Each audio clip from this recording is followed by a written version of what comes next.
Hello students, now this is time for your chemistry class, so please join. आज के class में हम polymer chapter पढ़ाएंगे तुम लोगों को। पॉलीमर चैप्टर का शुरुआत कल के क्लास में मैंने की थी, जिसमें what is polymers and types of polymers इस पर डिस्कस हुआ था। तो तुम लोगों को बताया था कि कितने प्रकार के कितनी तरह के पॉलीमर होते हैं।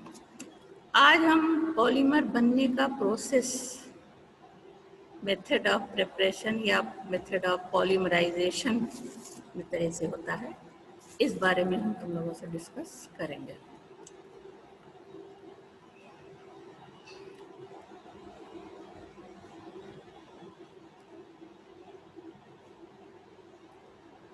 जस्ट 2 मिनट ओपन होने के बाद हम बात करते हैं कि पॉलीमराइजेशन के कितने टाइप होते हैं।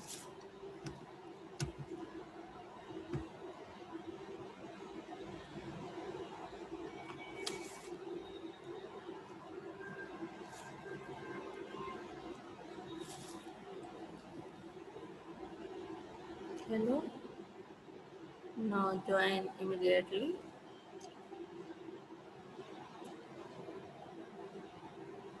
This is live class of chemistry, जिसमें हम ऑर्गेनिक केमिस्ट्री पर डिस्कस कर रहे हैं।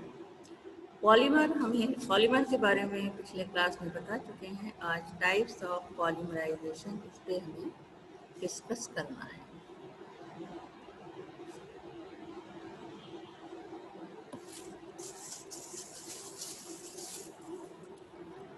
हेलो,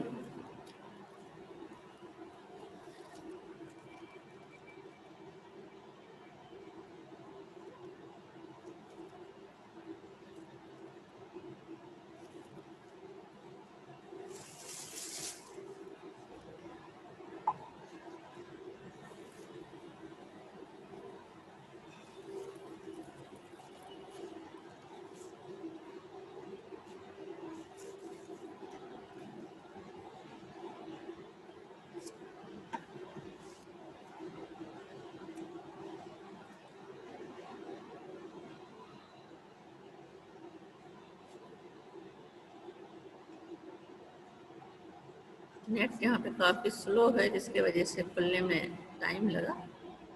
तो आज का टॉपिक है टाइप्स ऑफ पॉलीमराइजेशन। पहला है एडिशन पॉलीमराइजेशन या chain polymerization. It involves series of reactions such each of which consume a reactive particles and produce another similar one. The reactive particles may be free radical or ions to which monomers get added by a chain reaction. The polymers are thus formed are known as chain growth polymer, and the process is called chain growth polymerization. That's The two mechanisms have been proposed for chain growth polymerization. First है free radical polymerization and second है ionic polymerization. तो पहले हम free radical polymerization पे आते हैं. This type of polymerization is initiated by organic peroxide or other reagents which decompose to give free radical. It involves 3 steps. First, chain initiation. peroxide जैसे H2O2 होता है, उसी तरह से 2 सिमिलर पार्ट होते हैं इसके, एक एक इलेक्ट्रॉन शेयर का ये ऑक्सीजन लेकर के यहाँ 2 इस तरह की स्पेसीज बनाता है, RC डबल बॉन्ड हो, एक इलेक्ट्रॉन हर एक के पास होता है। इसको कहते हैं फ्री रेडिकल, जो तुम लोग रिएक्शन मैकेनिज्म में पढ़ चुके हो। दूसरा है चेन प्रोपेगेशन.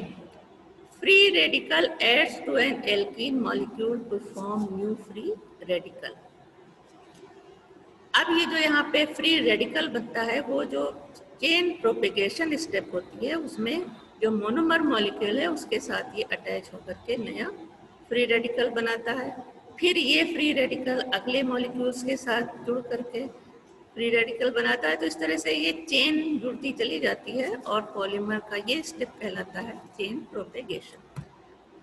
तो इस प्रोसेस में चेन बनती है पॉलीमर की, और उसके बाद थर्ड प्रोसेस होता है chain termination.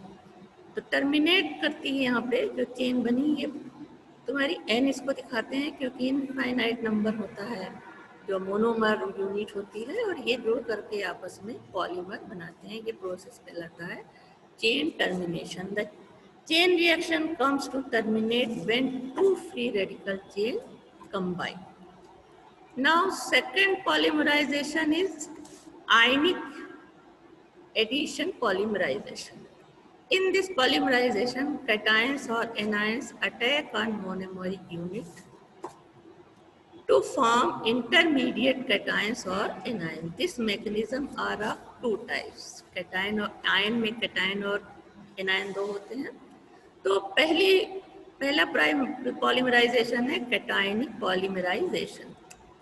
The initiator used in this polymerization is strong Lewis acids such as borium trifluoride, hydrogen sulfuric acid, hydrogen fluoride, titanium tetrachloride and stannic chloride in presence of water. तो water में जब ये dissociate होके H plus ion देता है H2SO को, और साथ में वो boron trifluoride H plus ion और प्लस ये minus ion, when initiator is cation, that is H plus, it adds on double bond to form cationic intermediate. This intermediate make addition reaction continuous.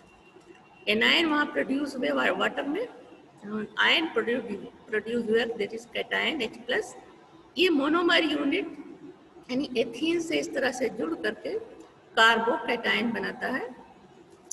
ये hydrogen इधर जुड़ जा रहा है और इधर एक जा रहा है, इधर से एक इलेक्ट्रॉन पेयर इसके पास और ये इससे जुड़ जाता है। तो इस कार्बन पे प्लस चार्ज आ गया, यानी ये कार्बोकैटायन का फॉर्मेशन हुआ HCH2CH, ये कार्बोकैटायन है। अब दूसरा स्टेप है, ये तुम्हारा प्रोटॉन है, ये मोनोमर है और ये इलेक्ट्रॉन रिलीजिंग ग्रुप है। अब ये इलेक्ट्रॉन को अपनी तरफ यहाँ से भी अट्रैक्ट कर लेगा तो इस पर प्लस चार्ज आ गया। अब ये कार्बोकैटायन अगली जो मोनोमर यूनिट है उससे रिएक्शन करता है और दूसरा कार्बोकैटायन इस तरह से बनाता है। फिर ये कार्बोकैटायन अगली मोनोमर यूनिट जो कि CH2CH है उससे जुड़ता है और इस तरह से चेन लगातार आपस में जुड़ते हुए ये चेन लगातार बढ़ती जाती है, जिसको कहते हैं चेन प्रोपेगेशन स्टेप। उसके बाद थर्ड है चेन टर्मिनेशन स्टेप। जैसे पहले वाले में देखा था कि दो जो चेन बन रही है कैटायंस की, कार्बोकैटायन की, वो दो चेन आपस में मिल करके पॉलीमर मॉलिक्यूल बनाती हैं, जिसको कि इस दोनों के जोड़ने से सल्फ्यूरिक एसिड अलग हो जाता है और पॉलीमर हमें मिलता है। Some other examples of alkene undergoes cationic polymerization are ethylene, propylene, isobutylene, styrene, vinyl ether, etc. Now, second type of ionic polymerization is anionic polymerization. This polymerization is more favorable with the monomer which have electron withdrawing substituents, that is cyanide and carboxylic group, because these groups decrease the electron density and stabilize the intermediate anion to facilitate attack by the nucleophiles. The anions addition polymerization takes place in presence of strong base like K plus NH2 minus, NH plus NH2 minus, that is alkali metal amides, and butyl lithium C4H9Li and Grignard reagent. Intermediate carbanion is formed by attack of anion on unsaturated monomer molecules.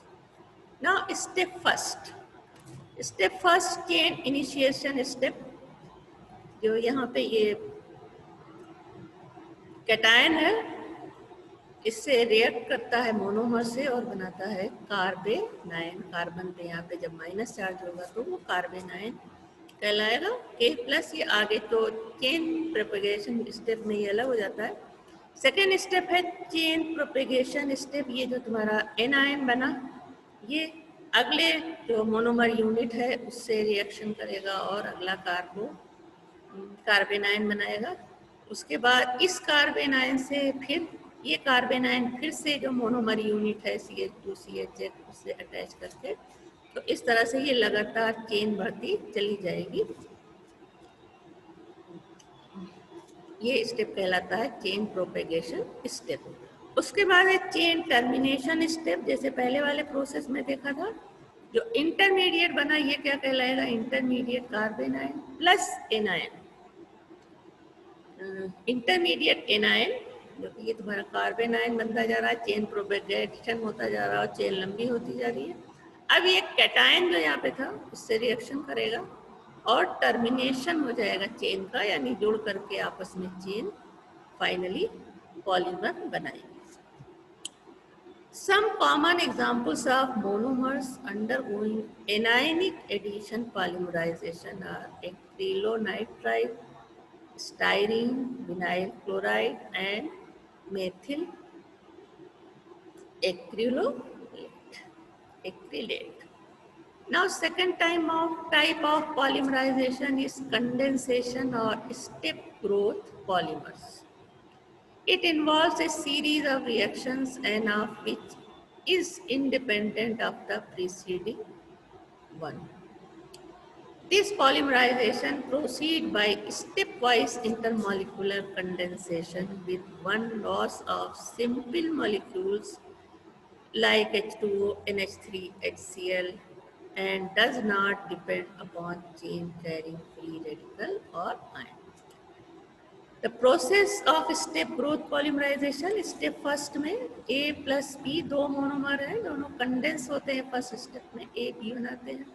Step second फिर ये जो A B बना वो फिर A से या B से condense होगा और A B A बनाया फिर ये A B A कंडेंस होगा स्टेप थर्ड में B से, और इस तरह से ये चेन बढ़ती चली जाएगी। एग्जाम्पल है इसका, सबसे अच्छा एग्जाम्पल है formation of Dacron that is Terylene. इसमें ethylene glycol and HO CH2CH2OH plus terephthalic acid है ये। इन दोनों के बीच कंडेंसेशन रिएक्शन होता है इन प्रेजेंस ऑफ जिंक एसीटेट है ये एंड एंटीमनी ट्राई ऑक्साइड। इसको 425 to 475 केल्विन तक हम हीट करते हैं तो हमें फाइनली प्रोडक्ट जो मिलता है। इसी तरह से पहले स्टेप फर्स्ट में ये दो जुड़ते हैं, फिर आगे जो तुम्हारा एक ये वाला है एथिलीन ग्लाइकॉल ये जुड़ता है, फिर ये जुड़ता है, तो इस तरह से चेन बनती चली जाती है और अनगिनत बार जुड़ते हुए ये क्या बनाते हैं, टेरिलीन या Dacron polymer. This polymer is also known as copolymer, जिसके बारे में हम आगे बताने जा रहे हैं। कोपॉलीमराइजेशन, व्हेन टू और more different monomers unite together to polymerize, the resulting product is called copolymer and the process is called copolymerization. For example, nylon 6,6 में ये है adipic acid NHCOOC CH2O4COH plus hexamethylene diamine. इन दोनों के बीच reaction होता है 525 degree kelvin पे। तो यहाँ पे वाटर मॉलिक्यूल एलिमिनेट होता है, जो इससे पहले का ये तुमने देखा, इसमें भी वाटर मॉलिक्यूल यहाँ एलिमिनेट हो रहा है, जो कि एक प्रॉपर्टी है कंडेंसेशन, पॉलीमराइजेशन और कोपॉलीमराइजेशन। तो यहाँ पे ये हमें नायलॉन 6 का इस तरह का स्ट्रक्चर मिलता है। इसमें एक कौन सी यूनिट है एडिपिक एसिड की और दूसरी है हेक्सामेथिलीन डाइएमीन, जो अनगिनत बार अल्टरनेटली जुड़ते हुए पॉलीमर बनाते हैं, जिसको हम प्रोसेस को कहते हैं कोपॉलीमराइजेशन और पॉलीमर कहलाता है copolymer. Now types of copolymerization, depending upon the distribution of monomer units, the following 4 types of copolymers are formed. So the process are also 4 types. First है alternating polymerization. In this polymerization, the two monomer units are linked in a alternate manner throughout the polymer chain. A B इस तरह से alternate में A B दो unit जो है आपस में जुड़ती जाती हैं और कोपॉलीमर बनाते हैं और ये प्रोसेस कहलाता है कोपॉलीमराइजेशन। एग्जाम्पल इसका है ग्लिप्टॉल, जिसमें कि एथिलीन ग्लाइकॉल, ये है HOCH2 CH2OH ethylene glycol plus phthalic acid COOH group benzene के साथ दो लगा हुआ है। इन दोनों को हीट करते हैं तो वाटर मॉलिक्यूल एलिमिनेट होता है और ये बारी बारी से ये दोनों अल्टरनेट में, पहले तुम्हारा एथिलीन ग्लाइकॉल, फिर दूसरा है थैलिक एसिड यूनिट, फिर उसके बाद एथिलीन ग्लाइकॉल, फिर थैलिक एसिड यूनिट जुड़ती जाती है और इस प्रोसेस में छोटे मॉलिक्यूल यानी वाटर मॉलिक्यूल हर स्टेप में निकल जाता है और ये जो पॉलीमर हमें मिलता है ये कहलाता है पॉलीमर यानी alternative copolymer. And the process is known as copolymerization. It is used, अब ये जो पॉलीमर ग्लिप्टॉल मिल रहा है, it is used in the manufacture of paint and other building materials. Now second type of copolymerization is random copolymerization. इसमें ऐसा नहीं है कि एक के बाद फिर दूसरा ए के बाद बी जुड़े या बी के बाद ए जुड़े, ऐसा नहीं, ए बी जुड़ गया, फिर ए जुड़ गया, फिर बी, फिर ए हो गया, फिर बी हो गया, मतलब रैंडम कोई भी यूनिट जुड़ती चली जाएगी, इस तरह से ये चेन बनती चली जाती है। तो ये एग्जाम्पल है copolymer of vinyl chloride and vinyl acetate. तो विनाइल क्लोराइड और विनाइल एसीटेट ये यूनिट आपस में एक के बाद एक, कभी दो एक साथ, कभी एक, कभी दो एक साथ, इस तरह से जुड़ करके जब ये पॉलीमराइजेशन होता है तो इस तरह का पॉलीमराइजेशन कहलाता है रैंडम कोपॉलीमराइजेशन और पॉलीमर कहलाएगा कोपॉलीमर या रैंडम कोपॉलीमर। तीसरा है ब्लॉक कोपॉलीमराइजेशन।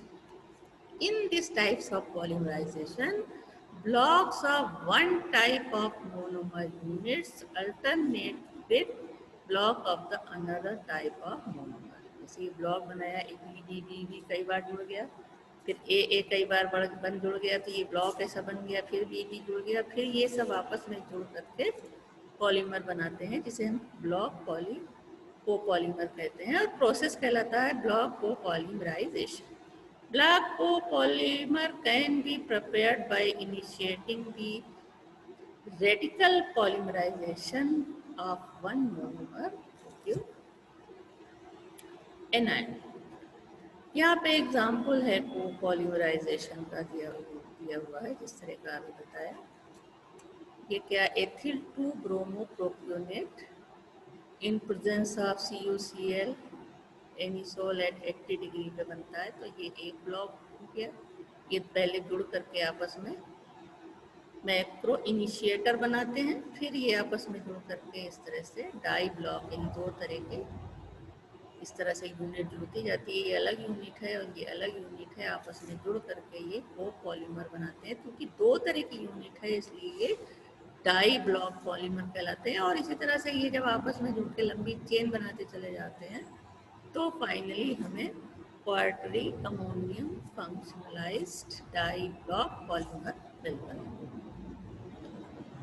इसी तरह से ये डायग्राम में एग्जांपल दिखाया गया है कि अलग अलग, जैसे अभी लिख करके दिखाया था, ए मोनोमर यूनिट है जुड़ रही है, फिर बी ये सब ब्लॉक बना रहे हैं, फिर ये आपस में जुड़ करके इस तरह से ब्लॉक पॉलीमर बनाते हैं। इसमें क्या, ए बी डाई ब्लॉक यानी दो तरह के ए और बी ब्लॉक बन रहे हैं, ये भी डाई ब्लॉक पॉलीमर है। ट्राई ब्लॉक पॉलीमर है, इसमें तीन तरह के मोनोमर यूनिट है जो आपस में जुड़ के पहले एक चेन बना के फिर ये ब्लॉक के उसमें आपस में जुड़ करके एक बड़ा माइक्रोमॉलिक्यूल बनाते हैं। इसी तरह से रैंडम ब्लॉक पॉलीमर है ये, इसमें कोई ये नहीं कि 4 यूनिट इसकी है तो 5 इसकी है तो 5 इसकी भी, यहाँ 2 है ए है तो यहाँ 3 भी है, इस तरह से ये ब्लॉक पॉलीमर बना रहे हैं। और ये तुम्हारा लास्ट वाला है अल्टरनेट ब्लॉक पॉलीमर, पहले ए फिर बी फिर ए फिर बी, जो फर्स्ट बताया था वो वाला है ये, है ना। रैंडम बताया था कि वो वाला है, ब्लॉक पॉलीमर्स ये वाला है। और इस तरह से ये A B di block polymer है, इसमें सारे ए इस तरह से जुड़ गए, फिर बी यहाँ के इस तरह से जुड़े हुए हैं। तो ये सारे पॉलीमर कहलाते हैं को पॉलीमर, और प्रोसेस कहलाता है को पॉलीमराइजेशन। होमो इस प्रोसेस में होमोपॉलीमर चेन पहले बनती है एक ही तरह के मोनोमर से जुड़ करके, उसके बाद followed by addition of an excess of second monomer से जुड़ करके ब्लॉक पॉलीमर बनता है। उसके बाद फोर्थ टाइप ऑफ पॉलीमराइजेशन है graft copolymerization. In this polymerization, a linear polymer chain of one type to which has been grafted side chains of another type of monomer units. यानी एक तरह के monomer unit जुड़ करके पहले chain बनाते हैं, फिर साइड में दूसरे तरह के मोनोमर जुड़ करके इस तरह से साइड चेन में जुड़ जाते हैं। तो इस तरह का पॉलीमराइजेशन कहलाता है graft polymerization. The formation of a graft copolymer consists of two general methods. First है initiation of chain growth of monomer B of an existing polymer molecule formed from monomer A, or termination of chain growth of polymer B by an existing polymer molecule formed from monomer A. Example इसका यहाँ पे देखो दिया हुआ है PPT इस तरह से, और उसके बाद ये पहले एक तरह की यूनिट जुड़ करके ये चेन बना रही है, उसके बाद उससे ये दूसरी यूनिट जुड़ जाती है, इस तरह का पॉलीमर कहलाता है ग्राफ को पॉलीमराइजेशन कहलाता है ये प्रोसेस। नाइलॉन 6 में ये देख लो ये यूनिट है, उसके बाद ये एनायन से कटायन से जुड़ रहा है और ये चेन इस तरह से बढ़ती चली जाती है, और फाइनली हमें कौन सा मिलता है ग्राफ चेन पॉलीमराइजेशन। जैसा कि अभी स्ट्रक्चर दिखाया था तुम लोगों को, उसी तरह का स्ट्रक्चर यहाँ मिल रहा है। तो इस तरह से इस क्लास में तुम लोगों ने देखा टाइप्स ऑफ पॉलीमराइजेशन। तो कितने तरह के पॉलीमराइजेशन होते हैं और किस टाइप के पॉलीमर बनते हैं। तो अब जब हम अगले क्लास में ये बताएंगे कि हर पॉलीमर के बारे में अलग अलग बताएंगे, तो जब उसमें ये आएगा कि हाँ यहाँ पे किस तरह का ये पॉलीमर है, तो तुम्हें समझ में आ जाएगा कि किस तरह का पॉलीमराइजेशन हो रहा है। ओके, तो आज का क्लास ख़त्म हुआ। जो है तुम लोगों को बताया, कल वाले में पॉलीमर के बारे में बताया था, आज पॉलीमराइजेशन के बारे में बताया। और आज का क्लास तुम लोग समझ रहे हो कहाँ से ले रहे हैं, क्लासरूम से। तो उम्मीद है अच्छे से समझ में आया होगा तुम लोगों को। और अब हम इसे ख़त्म करते हैं। तो तुम लोगों को एक बात बता दें कि अब तुम लोगों का क्लास 1 बजे हम कॉलेज से ही लेंगे, इसलिए 1 बजे क्लास ज्वाइन करना, आज की रिकॉर्डिंग देखना, तो कल से लाइव क्लास में जुड़ जाना।